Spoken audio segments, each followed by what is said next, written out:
ये इम्पोर्टेंट है कि वो इसके बारे में जनता के सामने पेश पार्लियामेंट के माध्यम से बताएं कि क्या परिस्थिति है देश में, तेल का क्या स्थिति है, कि आने वाले समय में कब तक ये war likely to go on है, क्या इंडिया का इसमें कोई योगदान है टू डीएस्केलेट।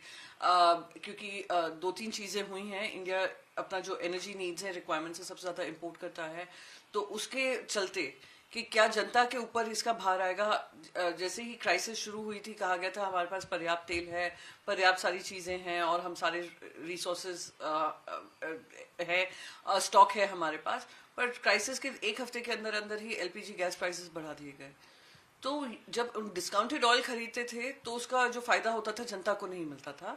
पर जैसे ही कोई दिक्कत आई वैसे ही सरकार ने अपना पल्ला झाड़ते हुए जनता के ऊपर वो सारा ठीकरा फोड़ा है।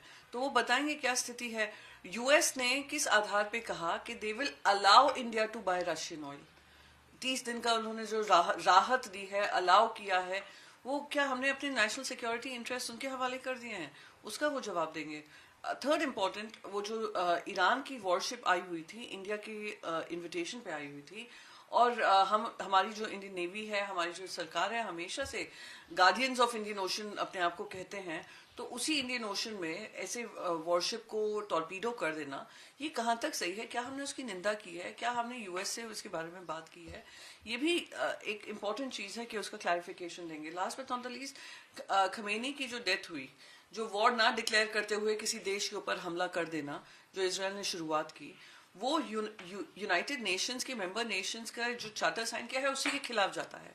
तो यानी जब मन चाहेगा आप किसी भी देश के ऊपर बम गिरा देंगे। उनकी अंदरूनी स्थिति हम सब जानते हैं कि दिक्कत वाली स्थिति रही है, वहां के लोग परेशान हैं अपनी सरकार से, but that is well with in their concerns. दूसरे देश ने उनकी पूरी लीडरशिप को वाइप आउट किया। खमेनी बहुत एक फंडामेंटलिस्ट रेडिकल लीडर रहे हैं जिसका विरोध उनकी जनता ने किया है, और मैं उस पर ना जाते हुए, पर वो एक स्पिरिचुअल लीडर थे शिया कम्युनिटी के। फोर्थ लार्जेस्ट जो कंसंट्रेशन है शियाज का, वो हमारे देश में है, और हमने उसको कंडेम नहीं किया। हमने कंडेम नहीं, मैं कहूंगी कंडोलेंस तक नहीं दिया, पर कंडोलेंस भी तब आया जब दबाव उन पर पड़ा।